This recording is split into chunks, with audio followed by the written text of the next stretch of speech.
দেখা হবে 70-এ। সাদা পাকা চুল নিয়ে অপলক দৃষ্টিতে তাকিয়ে থাকবো, যেমন তাকিয়েছিলাম 14-তে। তোমার চেনা চোখের মায়ায় আবারও হারিয়ে যাব। তোমার সাদাসিধে হাঁটা চলা দেখে মনে হবে কিছুই বদলায়নি। হয়তো সেদিনও তুমি বুঝবে না তোমাকে দেখার সেই আকাঙ্ক্ষা, তোমার হাসির আড়ালে লুকোনো ভালোবাসা খোঁজার চেষ্টা, এগুলো সব একতরফা। হয়তো তুমি তখনও বুঝবে না তোমার মুখে এক চিলতে হাসি আমার গোটা পৃথিবী আলোকিত করে দিয়েছিল, ঠিক যেমন 14-তে করেছিল।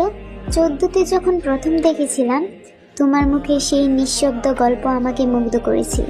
তোমার প্রতিটি হেসে ওঠা, তোমার চোখের মায়া, সব যেন আমায় গভীরভাবে তোমার মায়ায় ডুবিয়ে রেখেছিল। সেই দিন থেকে আমার মনে শুধু একটাই আশা, তোমার পাশে থাকার। কিন্তু জানো, সেই আশা কখনো পূর্ণ হয়নি, আর হবার কথাও না।